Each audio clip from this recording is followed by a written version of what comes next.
All right, so we're talking about 7.3, and 7.3 is estimation of the variance and the standard deviation. So 7.3, we're going to estimate the variance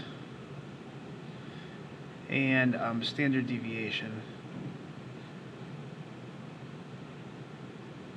of the population parameter. Population, geez, we get this one, let's see, population parameter. Okay, so what we saw in 7.1, so 7.1 we were estimating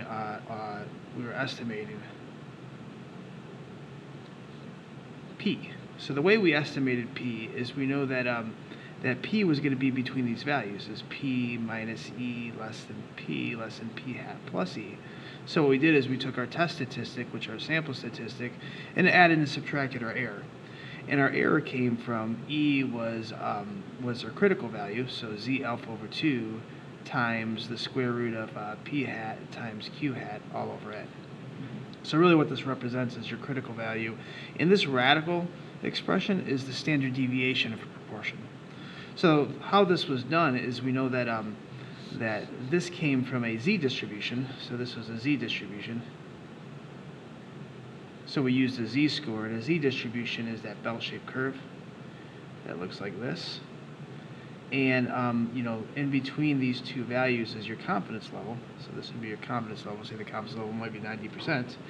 And then each one of these tails were alpha over 2. So this value right here was going to be Z alpha over 2. Actually, technically, this value over here was negative Z alpha over 2. So, you know, when it's positive, you get this positive E, and when it's negative, you actually get this negative E. So that's really where the plus or minus comes from, is from this plus or minus. Now, for 7.2, we were estimating mu. And we know that mu was in between the test statistic minus your error less than mu, less than your test statistic plus your error. Now, let's assume that we don't know sigma. So if sigma is not known, our error is equal to T alpha over 2, which is a critical value, times S over the square root of n. Now, if sigma is known, this becomes Z and this becomes sigma, but really, like, these two values are very, very similar. Like a t-score and a z-score are kind of similar. It's kind of an estimation of what this actually graph looks like. Now, for this particular thing, we used a t-distribution, which is a estimation of a z-distribution, and in a sense that that it's still a bell-shaped curve, but this bell shape is different because as n changes, this bell changes because the standard deviation will change. So it still is a bell-shaped curve, and it's still very similar to a z-score. So it's got that same look, and these bars over here, these cutoffs, are still the cutoffs for your critical, your confidence level. Again, maybe it's 90% for that. And then each one of these tails happen to be alpha over 2, and you know this one also happens to be alpha over 2. But what you get is you get a positive T alpha over 2, and over here you get a negative T alpha over 2. So again, when you do your plus or minus E, they actually come from the positive and negative versions of these things. So plus will give you this one, and minus will give you this one, technically. But now in 7.3, what we're going to do is we're going to estimate sigma. Now, what we'd really love is we really would like it to be this. Now, what I'm going to write here is going to be wrong, so I'm going to cross it out immediately. But what we'd like is it would be great if it looked like this, right? But unfortunately, the distribution for sigma is not a it's not a symmetric curve, so that actually does not work. So what we need is we need to talk about its distribution. Well, its distribution is called a chi-squared. And it looks like a fancy X, but it's a chi-squared. The distribution of this particular thing is it's a skewed right distribution, so it looks like this. So it's skewed right, so the tail kind of extends way out here. Now you still have the same kind of idea, like this is the cutoff for significantly low, this is the cutoff for significantly high, but this thing is not symmetric. Like each one of these is centered at 0. That's why, you know, this is positive and this is the negative version. So if this is like 1.96, this would be negative 1.96. This is like 1.972, this is going to be negative 1.972, and so on. these values, since this doesn't actually have a center of 0, 0 is actually way over here. So there is a 0, but it's way out there. So that curve actually eventually kind of goes there. So both of these numbers, your chi-squareds are going to be positive. And we call this one the chi-squared, that's on the left side. And this is the chi-squared that's on the right side. So chi-squared left and chi-squared right. And both will be positive. Like these are plus or minus, but these will both be positive. Since they're both positive and this is not a symmetric curve, that fails to work like that. So what we have is we have to look at a different way of doing this. So the way we find our confidence interval, instead of this, has to be done like this. We have for variance, our confidence interval is s minus 1, n minus 1 times s squared all over chi-squared right less than sigma squared less than n minus 1 times s squared times chi-squared left. So it's that particular formula right there. You might be wondering why the left one's over here and the right one's over here. But when we practice calculating these critical values, you'll notice that this number is smaller because it's closer to 0, and this number is larger. So if you divide by a larger number, this value will be smaller, and then this value will be bigger. So you know in all confidence interval, this is the minimum and this is the maximum. If we want to do this for standard deviation, what I need is I need sigma as opposed to sigma squared, so I'm going to square root everything. So this would be the square root of n minus 1 s squared all over chi squared right less than sigma less than the square root of n minus 1 s squared all over chi squared left. Now, I know you're square rooting this thing that looks like a square, but chi squared is just a symbolic representation of a critical value. So this, you're not really squaring anything. So once you find these numbers, do not square them. Chi squared is that particular number, okay? So just like z alpha over 2, I know it looks funny, but remember this just represents a critical value. Just like t alpha over 2 just represents a critical value. The alpha over 2 really just kind of describes this area. And this squared, I'm not really going to kind of describe where it comes from, but really this just, you know, these kind of symbolic representations just say where they live. So don't worry about the squared part of it. It's just its label. All right, so what we're going to do is we're going to practice finding the confidence interval, but first, let's find some critical values. So in order to find a critical value with a chi-squared distribution, you'll need two things, just like a t-distribution. You need to know your confidence level, and then you need to know the area in the middle. So which is the confidence level? So if I say I have a confidence level of, I don't know, 90%, and I say n is equal to 21. Well, in order to find a distribution for chi-squared, is you need two things. You need, this picture here, and then you need the degree of freedom. So if n is equal to 21, then our degree of freedom is equal to 20. So what I'm going to do is I'm going to show you the distribution table, which is in Appendix A. It's also in that sheet that I give you for exams too. So what you'll notice is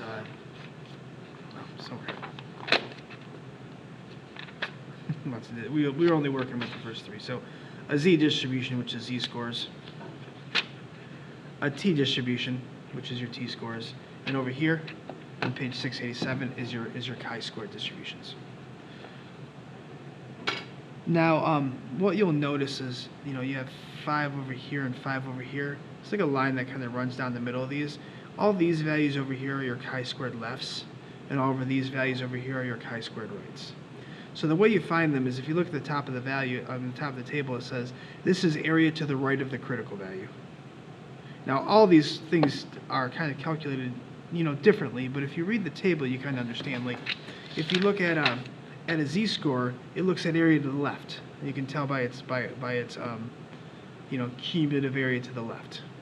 So that's why we find its critical value. We look at the area to the left, and then we can find that value here and map it back to a z-score. So area map back to z-score.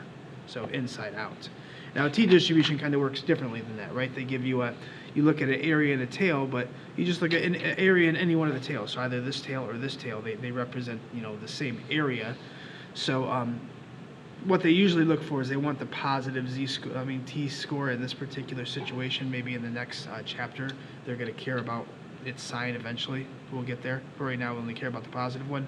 But what we do is we look at area in a single tail. So we map the area in a single tail to the degree of freedom, and then we map it to this particular t-score. So in this case, to find this t-score, you map outside in.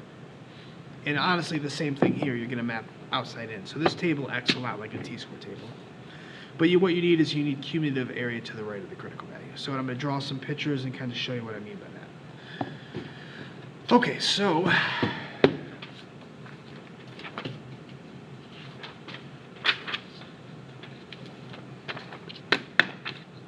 all right. So in order to do this, we had my example here, which is I had a confidence level of 90%. I have n is 21, so a degree of freedom is 20. So what I'm going to do is I'm going to kind of draw that picture. It's still kind of it's still a bell-shaped curve, but it's a skewed right. And what I know is the area in the middle is still our 90%. So it's still the same picture that we had before. So these are going to be our alpha over 2s. So this is 0.05, and this over here is going to be 0.05 because what's missing is 10%. So 90% plus 10% is 100%. This value over here is your chi squared that's on the left side, and this value over here is going to be your chi squared on the right-hand side. So again, we need to map our degree of freedom to the area on the left. So for your chi squared left, we'll get what it's equal to in a second. So what I want to know is area to the right, because that's what the table tells us to do. Well, area to the right of this chi squared left is going to be your 90% plus your 5%, so 0.9 plus 0.05, so you get 0.95. Now so when we find this, what we know is we're going to map our area to the left, which is 0.95, to our degree of freedom, which is 20. So when you map this 0.95 all the way down to 20, you can see that we get this 10.851. I know it's small, but it's 10.851. So that's how you map it. You map it outside in. So just like a t-score table. So 10.851.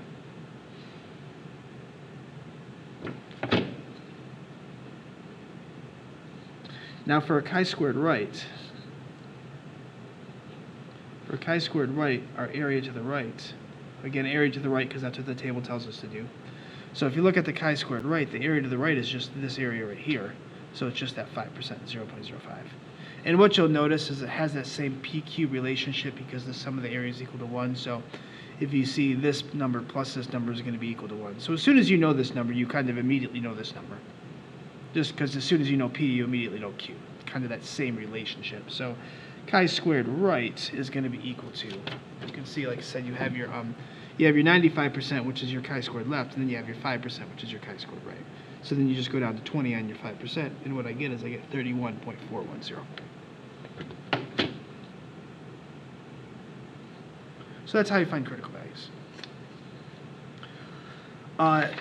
And now so once you know your critical values, that's really the hardest job here. Like, they're either going to give you the values, so they're either going to give you n and they're going to give you s, and you're going to have to find these critical values. So once you have n, s, and the critical values, you know each one of these sides. Same thing here, n, s, and the critical value, you know each one of these sides. So most of the work here, just like up here, most of the work was finding e, and most of the work was finding the critical value. Like, these things were given, or you just use your calculator to find them. So we'll do an example.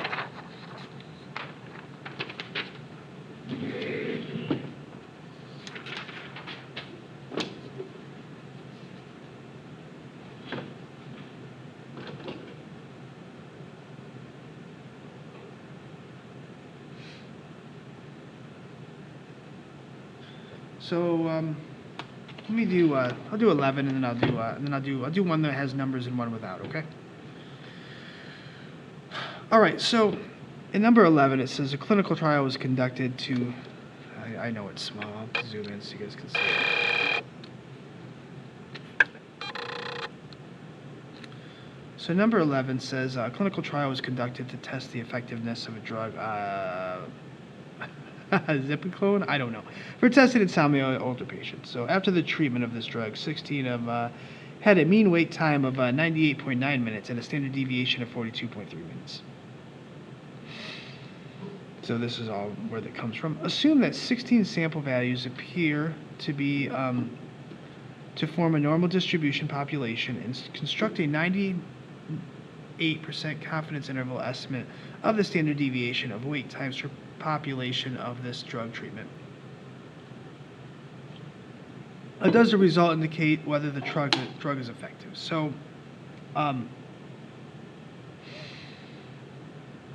So, one thing they put in here is they said the reason why they said this is right here. They said assume that the 16 sample values appear to come from a normal distributed population. The reason why they say that is because in order to do this, the restriction on a normal population is much more restrictive than it was on all the previous. Like when you do the previous section, you had to verify that the mean either came from a normal distribution or n was bigger than 30.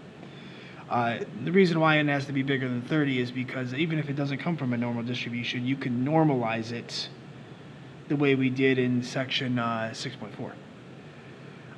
But for this, since we're talking about a chi-squared distribution, there's no real way to normalize that. So the restriction on being normal is more restrictive. So n being bigger than 30 doesn't fix it anymore. So basically, for this to work, the population has to come from a normal distribution. And some of the reasons why they ask why this particular example fails in homework is you would say, well, the population didn't come from a normal distribution, so the data that we've created is somewhat meaningless. Okay, so what we're going to do is we're going to build ourselves a confidence interval, because that's what they asked us to do. So the things that we need to know. So what they said is there's a mean wake time of 98.9, but nowhere in the formula do you need x bar. But they do have a standard deviation of 42.3, and you do have S. You actually need that. Now remember, this is x bar and S because this is a sample. So that means we also are going to have to find our chi-squared. So did it tell us how many people there were? Yep, n is equal to 16. So far, zooming back out. So far what we have is, we know n is equal to 16, so this is number 11. So n is equal to 16. X bar, I'm going to write it, but I'm going to kind of cross it out because it's not relevant for creating this, is 98.9 minutes, so not really relevant to our particular situation. S is equal to 42.3 minutes. And again, the way we find our level, they're asking for standard deviation. So remember, the standard deviation is the one that has the radicals. So the way we find it for standard deviation is n minus 1 s squared. Really, it's just your degree of freedom times s squared. All over chi-squared right, less than sigma, less than the square root of n minus 1 s squared, all over chi-squared left. If they ever ask it for the variance, instead of square rooting these, just leave the radicals off, and then that'll give you your confidence interval for your variance. Okay, so I know n and I know s. They just gave it to us. So now I need to find these. Well, remember, these are to our degree of freedom, which is equal to 15. It's 1 less than 16. And I need to know my confidence level. Well, it's said to be, I think it was 98% confidence. So the confidence level is equal to 98%. So what I know is if I look at this particular curve, that in the middle is going to be 98%. So each one of these areas, 0.01, 0.01. So that means this is your chi-squared left, and this is going to be your chi-squared right. This is on the left side, this is on the right-hand side. So your chi-squared left, the summative area to the right is going to be 0.98 plus 0.01, so it's going to be 99% is going to be the area to the right. So I'm going to map this 15 with the 99%. So going over here.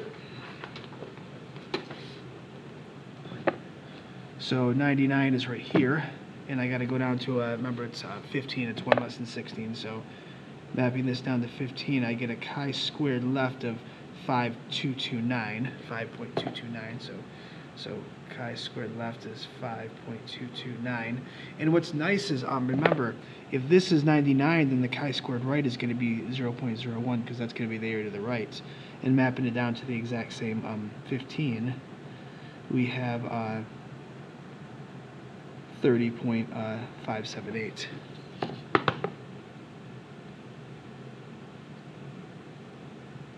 So those are your two critical values. Now we have everything. Now all we have to do is plug in the formula and go.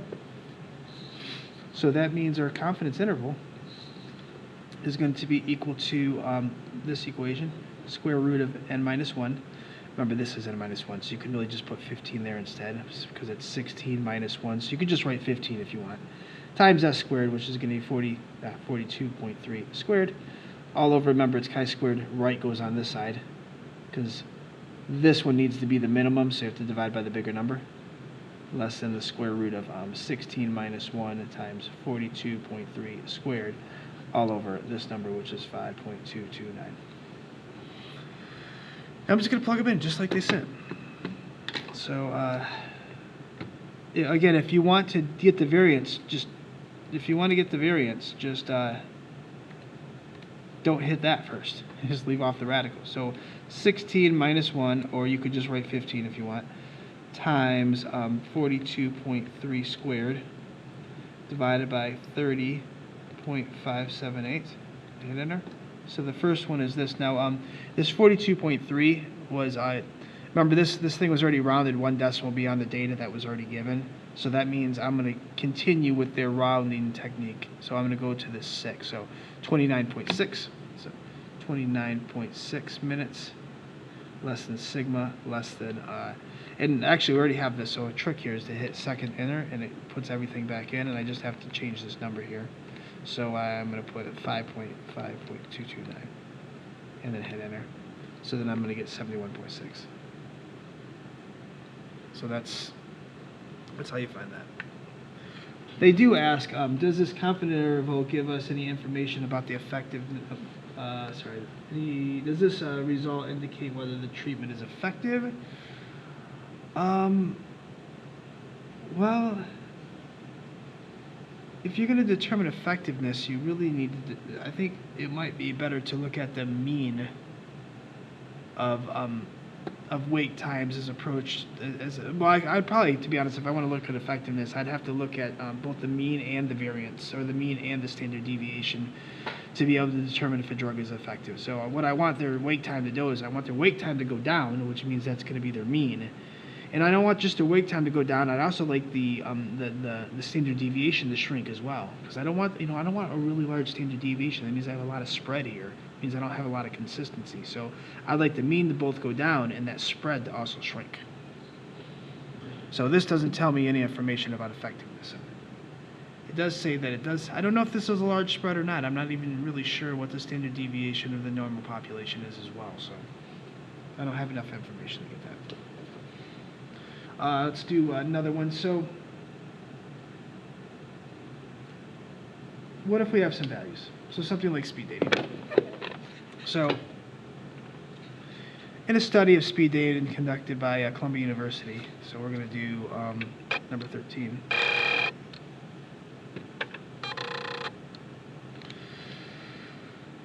So they were asked to rate the attractiveness of their female dates, and the sample results are listed below: 1 not attractive, 10 extremely attractive, and construct a 95% confidence interval estimate of the standard deviation of the population in which the sample is obtained. So what I'm going to do is I'm going to use these numbers, and I'm going to create a confidence interval for standard deviation.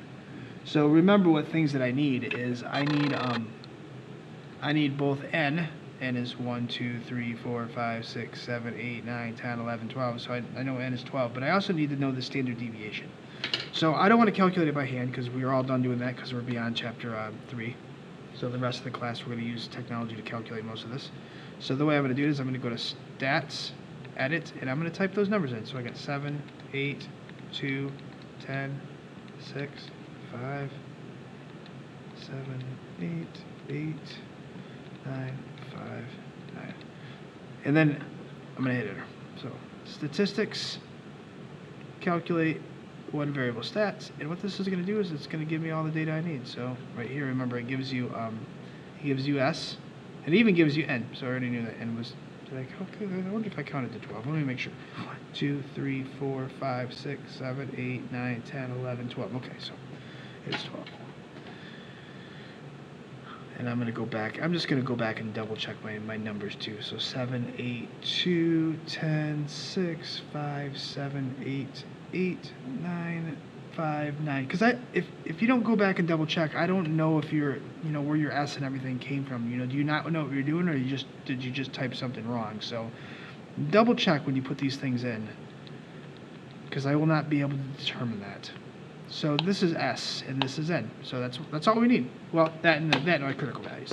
Remember that your critical values are always come from your confidence level. Let it be a z-score, let it be a t-score, let it be a chi-squared score. This is the number that gives it to us. This in some particular area.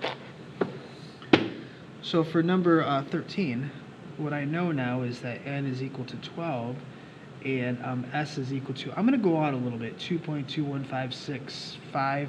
And the only reason why is I don't want to introduce any rounding errors. I'll round to 1 decimal past the given data. So since these were whole numbers, I'm going to go to the 10th place. But I don't want to introduce any rounding now. On a test, you'd tell me it's 2.2, attractive scale, because that's 1 decimal past the given data. But when I'm calculating things, I round last. Okay, so I know that the confidence level is going to be 95%. 95%. So if you need the picture, I like the picture, but eventually you won't have to, so it's skewed right. So again, this area here is 95%. So each one of these is 0.025. This is 0.025. So this is your chi-squared left, this is your chi-squared right. So if N is equal to 12, my degree of freedom is equal to 11. So with this number and these particular areas, we will be able to find these chi-squareds. So chi-squared left is equal to, well, area to the left is 0.975, the addition of those two numbers. With the degree of freedom, that's 11. So mapping 975 to 11, you get 3.381. And also, if you have 975, you know the other one is going to be the one that adds to 1, so it's going to be 0.25. So also for 11, you're going to have this this 21.920. So you can find them immediately. Like, this is going to be your chi-squared left, and this is going to be your chi-squared right.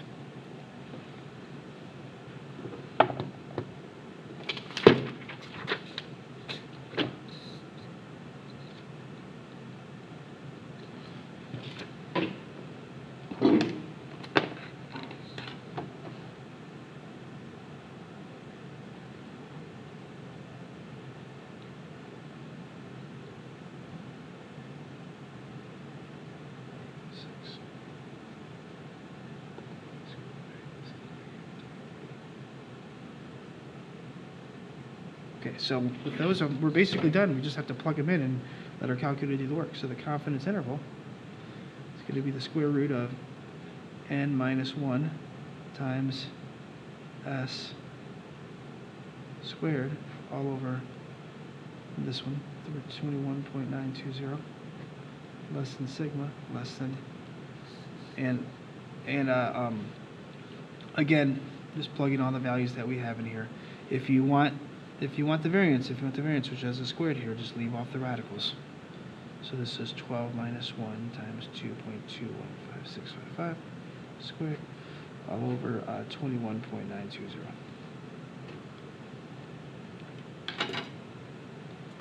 Typing this all in.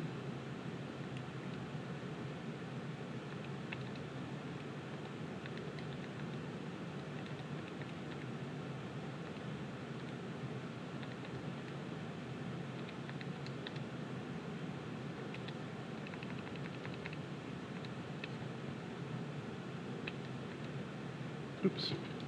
So it was supposed to be.